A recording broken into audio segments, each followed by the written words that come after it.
అదే RTV app వార్తల్ని క్షణాల్లో చదివే అవకాశం ఉంటుంది. ఒక న్యూస్ పేపర్, ఒక టెలివిజన్ ఛానల్ మీ చేతుల్లో ఎప్పుడూ ఉంటాయి. జగిత్యాల జిల్లా ధర్మపురి అసెంబ్లీ నియోజకవర్గంలో ఇద్దరు ప్రధానమైనటువంటి నేతల మధ్య మాటల యుద్ధం కొనసాగుతుందా అంటే అవుననే సమాధానం వస్తుంది. ఇటీవల కాలంలో భూభారతికి సంబంధించి మంత్రుల పర్యటన నేపథ్యంలో ధర్మారంలో పర్టికులర్గా ఇటు కాంగ్రెస్ బీఆర్ఎస్ నేతల కార్యకర్తల మధ్య గొడవ జరిగింది. ఉద్రిక్త పరిస్థితి నెలకొంది. ఒకవైపు కొప్పుల ఈశ్వర్ విమర్శలు ప్రతి విమర్శలకి ధీటుగా అడ్లూరి లక్ష్మణ్ కుమార్ స్పందించారు. ఒకవైపు మాటల యుద్ధం కొనసాగుతుంది. మీరు మీ హయాంలో మీరు మంత్రిగా ఉన్నప్పుడు ఏం అభివృద్ధి చేశారో చర్చకు సిద్ధమా? మీ అక్రమ సంపాదన ఏ విధంగా వచ్చింది, మీ అక్రమ వసూలు ఎట్లా ఉన్నాయో నాకు తెలియదా అని చెప్పేసి అడ్లూరి లక్ష్మణ్ కుమార్ తీవ్రంగా మండిపడ్డారు. దీనికి అంతే స్థాయిలో కొప్పుల ఈశ్వర్ నేను మీ సవాళ్ళను స్వీకరిస్తాను, బహిరంగ చర్చకు సిద్ధమా అంటూ ప్రతి సవాల్ విసరడం జరిగింది. మొత్తం మీద ఇటు ప్రభుత్వ విప్ అధికార పార్టీలో ఉన్నటువంటి అడ్లూరి లక్ష్మణ్ కుమార్, అలాగే మాజీ మంత్రి బీఆర్ఎస్ సీనియర్ నేత తెలంగాణ ఉద్యమకారునిగా ఉన్నటువంటి కొప్పుల ఈశ్వర్ మధ్య, వారి అంశాల మధ్య మాటల యుద్ధం అయితే కొనసాగుతుంది. ఒక్కసారిగా ధర్మపురి నియోజకవర్గంలో ఇరు వర్గాలకు చెందినటువంటి నేతలు కార్యకర్తల మధ్య ఒక తీవ్ర స్థాయిలో ఘర్షణ వాతావరణం నెలకొంది. ఇటీవల కాలంలో గత కొంతకాలం నుంచి ట్రెండ్ కొనసాగుతుంది. అయితే గత 4-5 రోజుల నుంచి తారాస్థాయికి చేరింది. వీళ్ళని సముదాయించేటువంటి పరిస్థితులు పోలీసులు సైతం లేక పోలీసుల చేయి సైతం దాటిపోయింది. ఒకవైపు మంత్రి శ్రీధర్ బాబు, పొంగులేటి శ్రీనివాసరెడ్డి తదితరులు పాల్గొన్నటువంటి భూభారతికి సంబంధించినటువంటి సమావేశం ఒకవైపు జరుగుతున్నటువంటి నేపథ్యంలో ధర్మారం కూడలిలో బాహాబాయికి దిగారు, ఘర్షణ పడ్డారు. పోలీసులు ఇరు వర్గాలను సముదాయించాల్సి వచ్చింది. ఒక్కసారి చూద్దాం వాళ్ళు ఎందుకు గొడవ పడుతున్నారు, వాళ్ళ విమర్శలు ప్రతి విమర్శలు ఏ విధంగా ఉన్నాయో ఒకసారి చూద్దాం. ఈ విధంగా మేము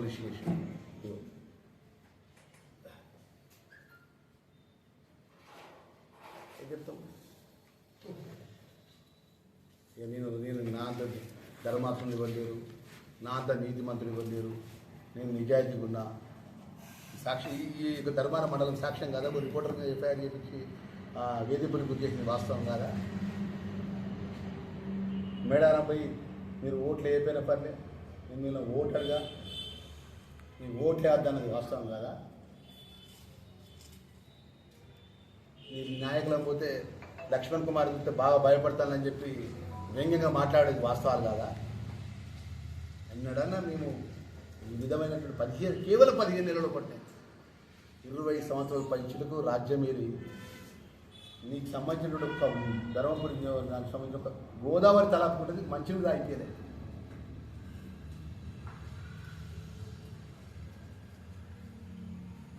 ఇక మాట్లాడితే ఇలా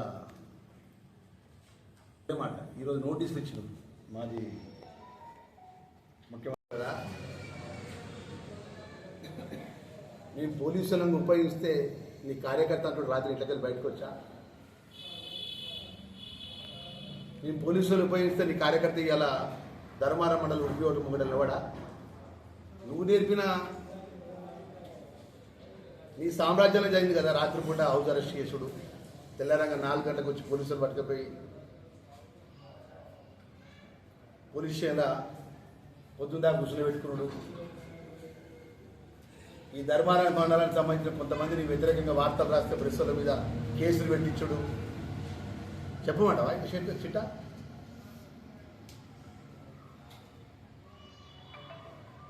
నువ్వు రాచరిక పరిపాలన, రాక్షస పరిపాలన నీకు చేసినావు కాబట్టి పచ్చగా ఈరోజు ఊరంతా పచ్చగా కనబడుతుంది కాబట్టి ఎదుటి వాళ్ళని కూడా అదే ఆలోచన పరంగా నువ్వు మాట్లాడుతున్నావు సోషల్ మీడియాలో.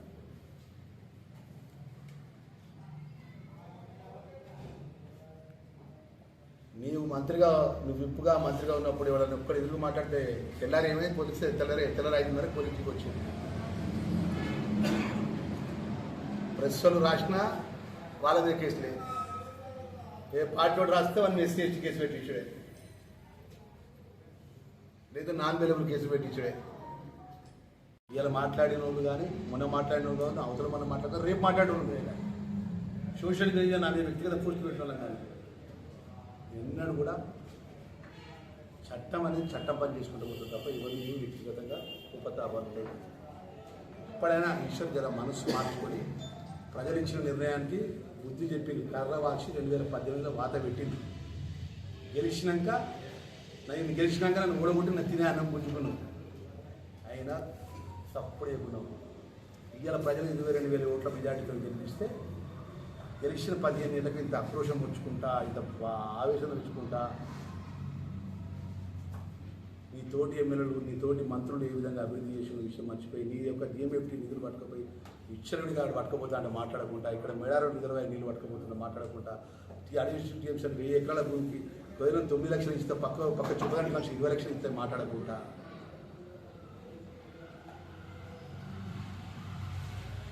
నీ ఆస్తులు 2004 ముందు అంటే 2023 తర్వాత నీ ఆస్తులు ఎట్లకెళ్ళి వచ్చినాయి ఆస్తులు. హైదరాబాద్లో ఇల్లు బాగా అన్నీ కూడా మొత్తం రాతపూర్వకంగా ప్రభుత్వానికి నివేదికిస్తే దాని మీద ఎంక్వైరీ జరుగుతుంది, వాస్తవాలు బయటపడితే తెలుస్తుంది. ఊరికిన సమస్యలు ఇప్పటికైనా చెప్తున్నాను. మా కాంగ్రెస్ పార్టీ శ్రేణులో కూడా మనం చేస్తాం. మనం ఎవరికి వేరు రాజకీయ పరంగా ఎవరికి కూడా మనం ఎవరికి ఇబ్బంది పెట్టాలి.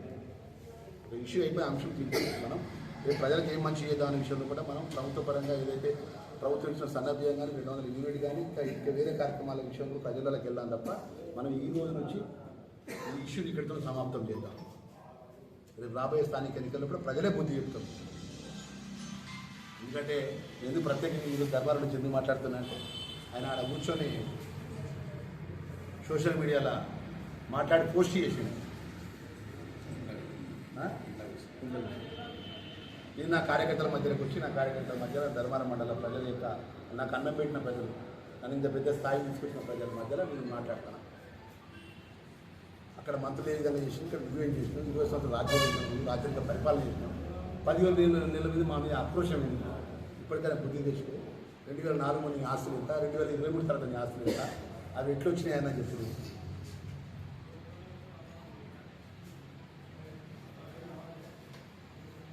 న్యాయపడిన కార్యకర్త అయితే లంగగాని నేను మంచిగా లంగంటే నేను కాదు. నా కార్యకర్త లంగైతే నేను కూడా లంగంటే.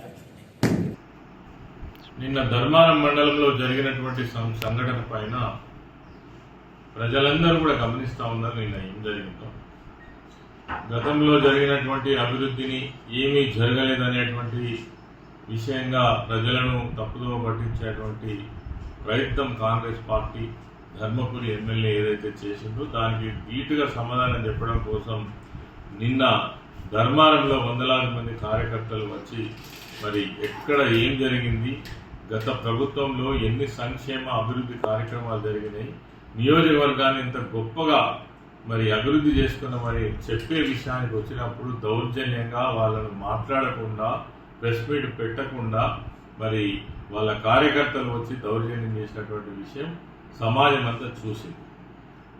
అదేవిధంగా నిన్న సాయంత్రం మళ్ళీ ధర్మపురి ఎమ్మెల్యే వచ్చి తిరిగి ప్రెస్ మీట్ పెట్టి రకరకాల ఆరోపణలు చేస్తారు.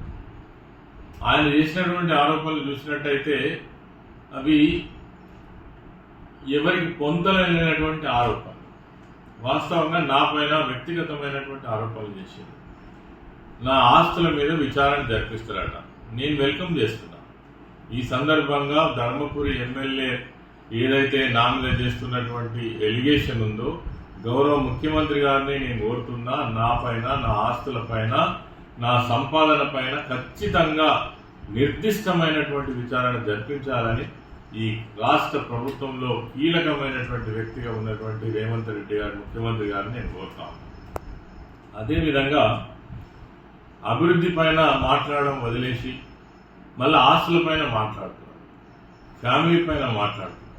అభివృద్ధి విషయంగా ఏ గ్రామానికి వెళ్ళినా ప్రజలే సమాధానం చెప్తారు, మేము అభివృద్ధి గురించి ఇంకా మాట్లాడదలుచుకోలేదు. ఎందుకంటే ఆయన వచ్చి సంవత్సరం నరైంది, మేము 10-15 సంవత్సరాల పాటు అనేక కార్యక్రమాలు చేసినాం, చెప్పినా అవి ఎడతెగనటువంటి కార్యక్రమాలు చేసినాం, సంక్షేమం చేసినాం, సహాయం చేసినాం, అనేక మంది ఆదుకున్నాం, ప్రాణాలు కాపాడినాం. అవన్నీ ఆయనకు తెలియదు. కానీ ఆయన విధానం చూస్తుంటే మాత్రం ఒకటి కనబడుతుంది. ఎన్నికల్లో గెలిచిన తర్వాత ఈ ప్రాంతానికి అభివృద్ధి విషయంలో కావచ్చు, ప్రజలకు సంబంధించినటువంటి సమస్యల పరిష్కారం విషయంలో కావచ్చు ఆలోచిస్తున్నట్టుగా మాత్రం కనబడతలేదు. కేవలం బీఆర్ఎస్ పార్టీ నాయకుల పైన, ఆయన గతంలో ఎవరైతే వ్యతిరేకంగా ఉన్నారో, ఏ పార్టీకి పనిచేసిందో వాళ్ళపైన కక్ష సాధింపు చర్యలు చేపట్టడమే ప్రధానమైనటువంటి పనిగా పెట్టుకున్నట్టుగా మాత్రం మనకు కనబడుతుంది. ఆయన ధోరణి ఈ సంవత్సరాల కాలంలో చూసినట్టయితే ఎవరు ప్రశ్నిస్తే వాళ్ళపైన దాడులు చేయించడం, లేదంటే పోలీసులతో కేసులు పెట్టించడం, ఇది ఆయన సంవత్సరాల కాలంగా మనకు కనబడతా ఉంది. మొదటగా రైతులకు సంబంధించినటువంటి 6 సొసైటీల మీద స్వయంగా ఎమ్మెల్యేనే కంప్లైంట్ ఇచ్చి దాని మీద ఎంక్వైరీ చేయాలని చెప్పేసి కంప్లైంట్ ఇవ్వడం జరిగింది. నిజంగా సొసైటీలలో ఏముంటుంది? సొసైటీలో రైతులు సభ్యులు ఉంటారు, సొసైటీ చైర్మన్ ఉంటాడు, డైరెక్టర్లు ఉంటారు. వాళ్ళకు సంబంధించినటువంటి అభివృద్ధి కార్యక్రమాలు, రైతులకు సంబంధించినటువంటి విషయాలన్నీ కూడా ఎప్పటికప్పుడు పర్యవేక్షిస్తూనే ఉంటాడు. అందులో ఎటువంటిది లేదు. రాష్ట్రంలోనే ఏ ఎమ్మెల్యే చేయనటువంటి ఘనకార్యం ఈ ఎమ్మెల్యే చేసి 6 సొసైటీల మీద కంప్లైంట్ ఇస్తే వాళ్ళు మేము ఏ రకమైనటువంటి ఇందులో అవకతవకలు జరగలేదని కోర్టుకు వెళ్తే కోర్టుకు మొట్టికాయలు వేసిన తర్వాత కానీ ఈయనకు బుద్ధి రాలేదు. అదేవిధంగా ఎక్కడ చూసినా గతంలో జరిగినటువంటి మంచి పనులు అడ్డుకోవడం పనిగా పెట్టుకున్నాడు. ఇలా చెక్యాం గ్రామం కావచ్చు, వెలకటూరు మండలంలో ఇతర మండలాలలో కొంతమంది ఎస్సీలు, బీసీలు గతం నుంచే సాగు చేసుకుంటున్నటువంటి భూమికి పట్టా సర్టిఫికెట్లు ఇవ్వాలని ఆ రోజు ఉన్నటువంటి ప్రభుత్వంలో మేము ఆ సర్టిఫికెట్లన్నీ రెడీ చేస్తే అవన్నీ కూడా ఆపి పెట్టించిన ఘనత ఈయన. కొంతమందికి పట్టా సర్టిఫికెట్ ఇప్పిస్తే వాటిని క్యాన్సిల్ చేయాలని కలెక్టర్కు లెటర్ పెట్టినటువంటి ఘనత వీరి. ధర్మపురిలో ట్రాక్టర్ లేదో మాకు సపోర్ట్ చేసిర్రు, వాళ్ళకి బాగా అనుకూలంగా ఉన్నారని 6 నెలలు ట్రాక్టర్లు నడవకుండా చేసి వాళ్ళ నోరు కొట్టింది ఈయన విధానం. కాబట్టి ఈయన విధానం చూసినట్టయితే కేవలం కక్ష సాధింపు చర్యలు మాత్రమే. నేను అడుగుతున్నా, మరి ఇలా మా ఆస్తుల గురించి మాట్లాడుతున్నాం, ఎన్నడన్నా మీకు సంబంధించి మేము ఎన్నడూ ప్రశ్నించలేదు. మా గవర్నమెంట్లో కూడా జాజిరెడ్డి గూడెంలో నల్గొండ జిల్లాలో తుంగతుర్తి కాన్స్టిట్యున్సీలో మేము అధికారంలో ఉన్నప్పుడు నువ్వు ఇసుక క్వారీ చేసినావు, బతుకు తెరవేదో నువ్వు చూసుకున్నావు. మేము మాట్లాడినామా? మా ఫ్యామిలీ గురించి మాట్లాడుతున్నావు, మా బిడ్డ గురించి మాట్లాడుతున్నావు. ఇది పద్ధతేనా? ఎవరి బ్రతుకు వాళ్ళది, వాళ్ళ బ్రతుకు వాళ్ళు బతుకుతా ఉన్నారు. వాళ్ళు ఉద్యోగం చేసుకుంటున్నారో వ్యాపారం చేసుకుంటున్నారో వాళ్ళ గురించి కూడా మాట్లాడినాం. ఇంత నీచానికి దిగజారి మాట్లాడడం ఎన్నడూ చూడలేదు. మేము నీ పేరు కూడా ఎత్తలే 20 సంవత్సరాల కాలంలో. ఇక లేదు పడుతుంది మాట్లాడుతున్నావు, ఆస్తుల గురించి మాట్లాడుతున్నావు. మేము అడగదలుచుకుంటే నువ్వెక్కడ ఉంటావు? నువ్వే చెప్పినావు కదా, టీవీలలో అందరి సోషల్ మీడియాలో వచ్చింది కదా. మరి ఏదైతే మల్లారెడ్డి మాజీ మంత్రి దగ్గర నాకు 1000 గజాల ల్యాండ్ ఉంది, ఆయన నా భూమిని ఆక్రమించుకున్నాడు. మరి ఎట్లా కొన్నావు? 1 గజం విలువ ₹1,00,000 ఉంటుంది. అక్కడ ఎక్కడికి వెళ్ళి వచ్చింది? సంవత్సరం తిరగలే కరీంనగర్లో ఇల్లు ఎట్లా కడుతున్నావు? హైదరాబాద్లో విల్లా ఎట్లా కొన్నావు? ఇంకా రిజిస్ట్రేషన్ కాలే, మాకు తెలుసు, రేపు మాపు రిజిస్ట్రేషన్ అవుతుంది. ఇవన్నీ కరెక్ట్ కాదు. మేము మా ఎన్నికల అఫిడవిట్లోనే మాకు ఏం ఆస్తులు ఉన్నాయో పూర్తిగా వివరంగా రాసేయడం జరిగింది. వాటి మీద నువ్వు ఎన్ని ఎంక్వైరీ చేయించుకుంటావో చేయించుకో. నేను ధర్మపురి ప్రజలకు, జగిత్యాల జిల్లా, పెద్దపల్లి జిల్లా వాసులకేం కొత్త కాదు. 30 సంవత్సరాల సుదీర్ఘమైనటువంటి రాజకీయ జీవితం కలిపి చాలా సింపుల్ సిటీగా ప్రజలతో కలిసి మెలిసి మమేకమై పనిచేసినటువంటి వాడిని. అందుకే 6 సార్లు ప్రజలు నన్ను ఆశీర్వదించినటువంటి సంగతి నీకు తెలుసు. అయినా ఈ పగటి వేషాలు వేసుకుంటూ గడ్డం పెంచుకొని అంగీలు చెప్పుకొని నాకు ఎలక్షన్ లేదో అన్యాయం జరిగిందని నేను ఒక ప్రశ్న అడుగుతున్నా. లక్ష్మణ్ కుమార్ సరిగ్గా సమాధానం చెప్పు. ఎలక్షన్ల కౌంటింగ్లో నువ్వున్నావా నేనున్నా? నువ్వే ఉన్నావు. గంటల తరబడి ఎలక్షన్ కౌంటింగ్ హాల్లో నువ్వే ఉన్నావు. 268 బూతులకు సంబంధించిన మీ నాయకులు ఉన్నారు, అందరు అధికారులు ఉన్నారు, కేంద్ర ప్రభుత్వం నుంచి వచ్చినటువంటి ఎన్నికల ప్రధాన అధికారి ఉన్నాడు. వాళ్ళందరి సమక్షంలోనే ఈ ఎన్నికలు జరిగినాయి. అయినప్పటికీ ఇప్పటికీ మాట్లాడుతున్నావు నా కంచంలో అన్నం గుంజుకున్నాడని. అసలు నీకేమన్నా జ్ఞానం ఉందా? హైకోర్టు తీర్పిచ్చి ఇదంతా తప్పు అని చెప్పిన తర్వాత కూడా మళ్ళీ మాట్లాడి హైకోర్టును కించపరిచి ఎన్నికల సంఘాన్ని కించపరిచే విధంగా మాట్లాడుతున్నావు. అదేవిధంగా ఇప్పటి వరకు దేశ చరిత్రలో ఈవీఎంలు ట్యాంపరింగ్ చేయడం అనేటువంటిది ఎక్కడ లేదు. అది సమాజానికి తెలుసు. అయినా నువ్వు చెప్పిన తప్పుడు మాటలు ప్రజలు నమ్మి నిన్ను గెలిపించారు. నిరూపించగలుగుతావా? హైకోర్టే నీకు మొట్టికాయలు వేసింది, ఇంకా కూడా అదే మాట్లాడుతున్నావు, ఇవే సింపతి మాటలు మాట్లాడుతున్నావు, అవినీతి అంటగట్టే ప్రయత్నం చేస్తున్నావు. గెలిచినావు కదా, ఈ 5 సంవత్సరాలు ఏం చేస్తావో చెయ్యి. నీ గురించి మాట్లాడినావా? నువ్వే ప్రెస్ మీట్ పెట్టావు కదా, తప్పించుకోవడం కోసం మా మీద ఆరోపణలు. నువ్వేం చేస్తావో చేయకుండా కుప్పల ఈశ్వర్ ఏం చేయలేదు, ఏం అభివృద్ధి చేసిందో చెప్పు అని నువ్వు ప్రెస్ మీట్ పెట్టినావు కదా, మేము పెట్టినావు ఆ ప్రెస్ మీట్, నువ్వు పెట్టినావు, నువ్వే పెట్టినావు ఇవాళ ప్రజలు అడిగితే సమాధానం చెప్పడానికి తటపడాయిస్తున్నావు. మీదికెళ్ళి రకరకాల ఆరోపణ చేస్తున్నావు నా కుటుంబం మీద, నా ఆస్తుల మీద. ఖచ్చితంగా నా ఆస్తుల మీద విచారణ జరిపించాలి అని నేను ప్రభుత్వాన్ని డిమాండ్ చేస్తున్నా, కోరుతున్నా. అదేవిధంగా నీ చిత్తశుద్ధిని కూడా నిరూపించుకోవాలి. ఇలా నా కుటుంబం గురించి మాట్లాడుతున్నావు, నీ కుటుంబం గురించి నేను మాట్లాడచ్చునా? ఇద్దరు భార్యల్లో ఎవరైనా ఎన్నికలలో పోటీ చేయొచ్చునా? భారత రాజ్యాంగం ప్రకారం ఇద్దరు భార్యలు ఉన్న వాళ్ళు ఎవరు కూడా ఎన్నికల్లో పోటీ చేయరాదు. నీ రెండో భార్యకి ఇలా కొడుకు పుట్టి నీ ఎమ్మడి తిరుగుతా ఉన్నాడు, మేము ఎవరైనా మాట్లాడినామా? ఇటువంటి మాటలు మాట్లాడొచ్చునా? ఎవరి కుటుంబ విషయాలు వాళ్ళకు ఉంటాయి. మేము కంప్లైంట్ చేసినామా? ఇది నిజం కాదా? సమాజానికి తెలియదా? ఎందుకు మాట్లాడుతున్నావు? అభివృద్ధి గురించి నువ్వే మాట్లాడు, మేమేం చేయలేదన్నావు. ప్రతి ఊర్లో మా కేసీఆర్ గారి ప్రభుత్వంలో చేసినటువంటి కొప్పుల ఈశ్వర్ గారి హయాంలో చేసినటువంటి ప్రతి పని ప్రజల మనసులో ఉన్నది, వాళ్ళ కళ్ళ ముందట ఉన్నది. నీ గనబడకపోతే నీ దురదృష్టం, మేమేం చేయలేము. కాబట్టి వీటన్నిటి రప్పించుకోవడం కోసం రకరకాల ఆరోపణలు చేస్తున్నాం. ఈ ఆరోపణలన్నీ కూడా సత్యదూరం. ఇవన్నీ ప్రజలు నమ్మింది, మా మీద చేసిన ప్రతి ఆరోపణ నమ్మి నిన్ను గెలిపించింది. ఇలా నువ్వేం చేస్తావో చేయకుండా మళ్ళీ ప్రజలను మభ్యపెట్టేటువంటి ప్రయత్నం చేస్తున్నావు అనేది అందరికీ అర్థమవుతుంది. ఏ మండలంలో ఏ సమస్య ఉన్నది, ఏ గ్రామంలో ఏ సమస్య ఉన్నది, ఇప్పటి వరకు నువ్వు దాని మీద ఒక రివ్యూ చేయకుండా, అభివృద్ధిని పట్టించుకోకుండా, ఎక్కడి సమస్యలు అక్కడ పడి ఉంటే, ఎక్కడి వర్క్స్ అక్కడ ఆగిపోయి ఉంటే, నీ మీద నమ్మకం లేక ఎవడు పనులేం చేస్తలేకపోతే మా మీద ఆరోపణలు చేస్తావేంది? ఇప్పటి వరకు మాట్లాడలే, 2 సంవత్సరాల దాకా మాట్లాడద్దు.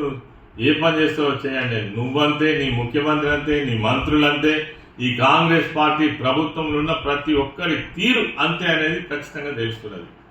కాబట్టి నువ్వు చేసిన ఆరోపణలు ఏవైతే సత్యదూరం, ప్రజలకు తెలుసు. నా జీవితం తెలిసిన పుస్తకం, ప్రతి ఒక్కరికి నా జీవన విధానం తెలుసు. నేను ఎవరెవరికి ఏం చేసినా, ఏ గ్రామానికి ఏం చేసినా, ఏ మండలంలో ఎంత గొప్పగా పనిచేసినో తెలుసు. ప్రజా జీవితంలో గొప్పగుండే ప్రయత్నం చేయి. ఈ చిల్లర మాటలు మానే, వీటితోటి కాదు ప్రజల మనల్ని పొందేది. కొద్ది రోజులు నడుస్తుంది కావచ్చు, ఎప్పటికైనా న్యాయం ధర్మమే గెలుస్తుంది. ఈ తప్పుడు మాటలు, ఈ తప్పుడు ఆరోపణలు ఎవరు కూడా ప్రజలు కొంతకాలం మాత్రమే నమ్ముతారు, ఇది దీర్ఘకాలం ఉండదు. ఇది గుర్తుపెట్టుకో అని ధర్మపురి ఎమ్మెల్యేకి నేను హెచ్చరిక చేస్తాను. మరిన్ని వీడియోస్ కోసం ఛానల్ ని సబ్స్క్రైబ్ చేయండి, లేటెస్ట్ అప్డేట్స్ కోసం వాట్సాప్ ఛానల్ ని ఫాలో చేయండి అండ్ లింక్ డిస్క్రిప్షన్ లో ఉంది.